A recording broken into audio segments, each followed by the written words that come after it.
தலைவர் அவர்களுக்கு ஒரு ராமதாஸுடைய முதல் நூல் என்றெல்லாம் சொல்ல முடியாது. முதல்ல மொழிப்படி வந்தார் அறிவன் அவர்களுக்கு ஒரு வணக்கம். அப்புறம் நூலுக்கு பெற்றுக்கொண்டார் வித்யாராமன், சிறப்புரையாற்றுள்ள வள்ளியப்பன், வேணுகோபால், உமாமகேஸ்வரி, நூலாசிரியர் ராமதாஸ், அனைவருக்கும் வணக்கம். இதில் அமர்ந்திருப்பவர் ஒவ்வொரு பெயரும் சொல்லலாம். முதல்ல அவருக்கு உற்சாகத்துக்கு காரணமாக இருந்தவர் கோயம்புத்தூரில் 35 லட்சம்னு சொல்லுவாங்க. கோயம்புத்தூரே ஒரு குளமாக வச்சுப்போம், அது ஒரு பார்க்கணும், அங்கே இருக்கட்டும்.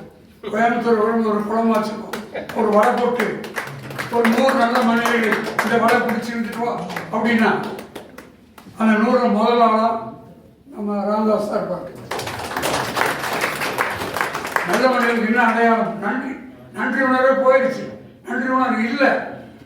இப்போ இந்த போதை கடுமையாகிறது அது இதெல்லாம் கிடையாது. ஒன்று இருந்தால் போதும், அது இருந்தால் எல்லாமே வரும். நன்றி உணர்ச்சி. மூச்சுக்கு 300 தடவை பேச்சு வழக்கில் சொல்கிறேன். நான் ஒன்றும் பெரிய பேச்சாளர் சொற்பொழிவாளர் மனிதுரையில் மூச்சுக்கு 300 தடவை களம் களம் களம் களம் Anandan Anandan CMR CMR CMR CMR Dharumaran Dharumaran Umamaheswari ஒரு நான் 300 தடவை சொல்லியிருப்பேன். ஆனந்தன் ஆனந்தன் ஆனந்தன் ஆனந்தன் இருக்கிறான்.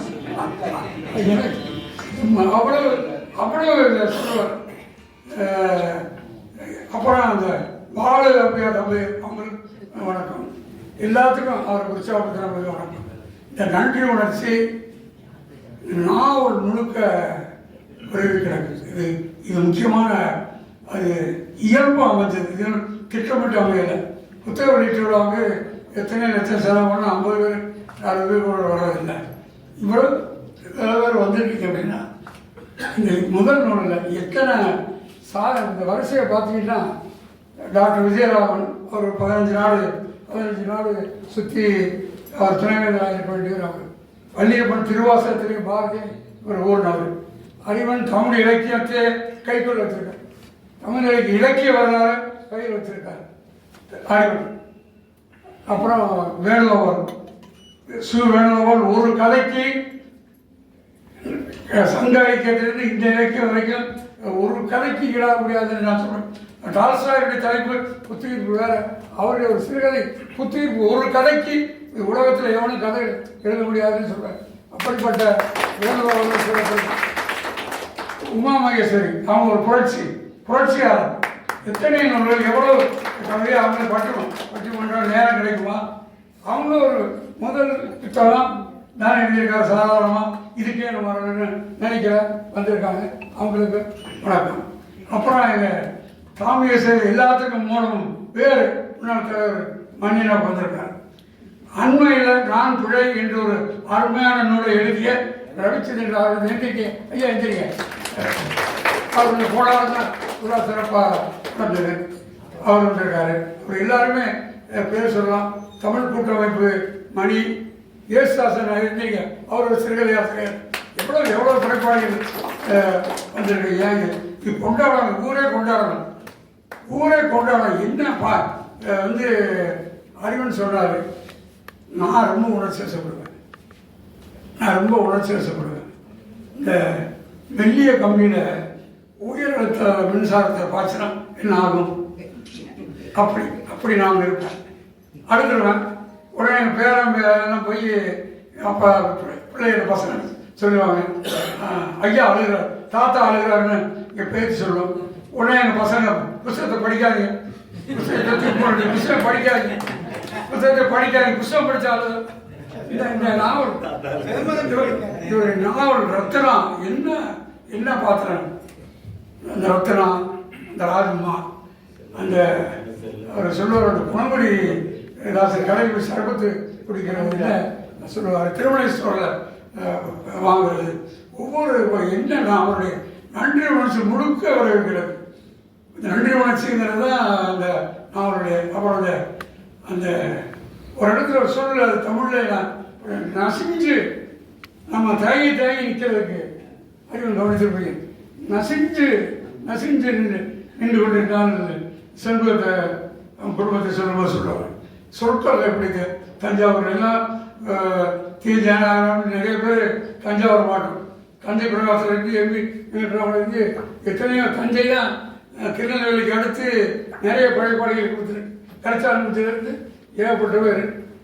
அந்த வரிசையில் நம்ம மேம்படுத்தி சொல்லணும்னு நினைக்க வேண்டியதில்லை. ஆனால் இவருக்கு இருந்தால் இந்த நன்றி உணர்ச்சி இத்தனை படைப்பாளிகளுக்கு இருந்ததா என்பது சமகாலத்தில் வாழ்ந்தவர்களுக்கு தெரியும். நான் பார்த்ததில்லை. அவர்கள் வாழ்ந்த காலத்தில் அவர்களுக்கு இவ்வளவு நன்றி உணர்ச்சி இருந்ததா? கண்டிப்பாக இருந்திருக்க முடியாது. அவருடைய வரலாறுகளை அறிவனும் தெரியும், வேணுகோபாலுக்கு தெரியும். என்றால் பழைய பேரேடுகளை புரட்டினாங்க. இதெல்லாம் பழைய பேரேடுகளை புரட்டினாங்க. இப்போ இருக்கவங்க புது பேர், பழைய பேர் நமக்கு தெரியாது. அப்போ அந்த படைப்பாளிகளுக்கு இவ்வளவு நன்றி உணர்ச்சியும் மக்களின் மீது அன்பும் பிரிவும் இருந்திருக்குமா என்பது சந்தேகம். அந்த வகையில் மாறுபட்டு நிற்கிறார் நம்முடைய ராமதாஸ் அவர்கள். ஏன்னா சினிமா பிடிக்காது, எல்லாத்துக்கும் தெரியும். சினிமாவே பிடிக்காது, சினிமாவை பார்க்கறதில்ல. பார்த்து சிவாஜி கணேசன் கொண்டாடுறாரு. எனக்கு ஒரு ஆச்சரியம் வருது. சிவாஜி கணேசன் கொண்டாடுற யாராவது ஏதாவது பேசிட்டா இப்போ இந்த சிவாஜி கணேசன் கொண்டாடுறாருன்னு அவர் இந்த கொண்டாடத்துக்கு போல நம்ம கொஞ்சம் படம் பார்க்கலாம். இந்த டிவியில் தேட்டருக்கு போய் போட வேண்டியது, ஏதாவது போட்டோன்னா திரையில் கிராஸ் பண்ணும்போது பார்த்து உட்காரலாம் அப்படின்னு தோணும். அப்படி நேசிக்கக்கூடியவர் ஒரு துறையில் எவ்வளோ சிவலிங்கம் முன்னால் பார்த்தா ரொம்ப மகிழ்ச்சியாக எனக்கு ரொம்ப மகிழ்ச்சியாக இந்த மாதிரி அவை கிடைக்கும்.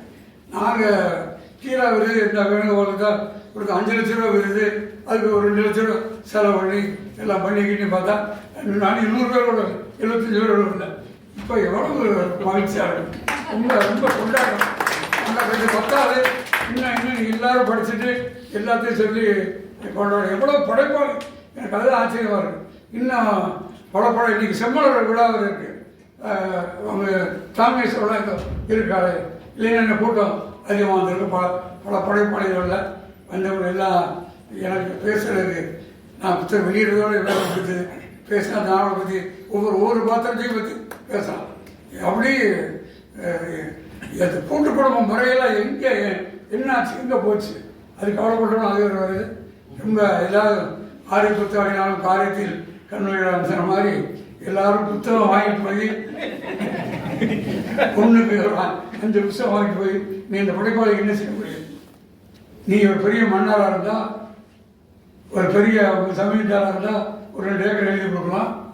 இல்லை நீ போட்டுருக்கிற பாவலை காசு வாங்கிட்டு ஒரு கழுத்தில் போடலாம். அதெல்லாம் நம்மளால முடியாது. நம்மளால முடிஞ்சது ஒரு 5 புத்தகத்தை வாங்கி நம்ம நண்பர்கள் நட்பு வட்டத்தில் கொடுத்து படிக்க சொல்லுவோம், கொண்டாடுவோம். நன்றி அனைவருக்கும்.